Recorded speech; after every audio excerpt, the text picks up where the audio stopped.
Okay, good morning guys. For today's video, magre-reinstall tayo ng isang water heater pagkatapos nating repairin kasi nagka-problema dahil sa wrong installation. Tapos yung isa ay bago, so install natin. Papakita ko sa inyo kung paano mag-install ng water heater.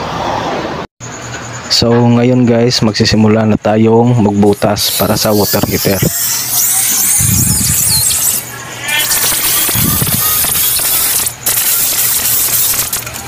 Tapos huwag kalimutan ilagay yung tox. Then ilagay nyo muna yung isang screw para maisabit nyo yung water heater.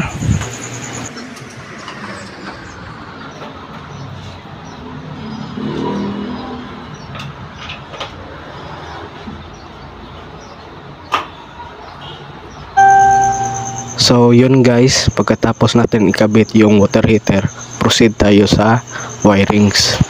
So ito yung wiring guys, pwede lang magkabaliktad yung line 1, line 2. Itong isang may marking, yan yung ground.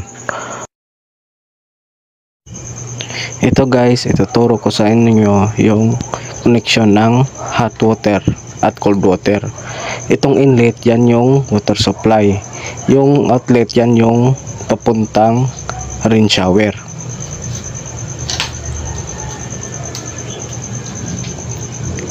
I-tap natin para makita at yan yung rain shower.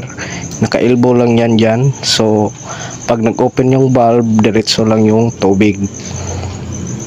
Yan. Tapos itong inlet, yan yung galing sa faucet na water supply. So yan guys, tapos na natin install yung water heater.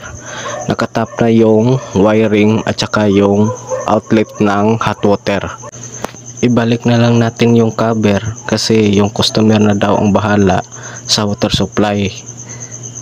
Magpa-piping daw sila ng panibago na malakas yung pressure ng tubig kasi yung galing sa faucet mahina daw yung pressure.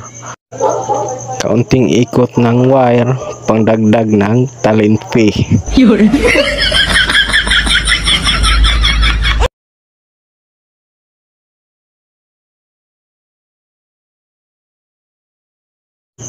Okay guys, salamat sa panonood ng video natin ngayon at sana may natutunan kayo sa video tutorial natin.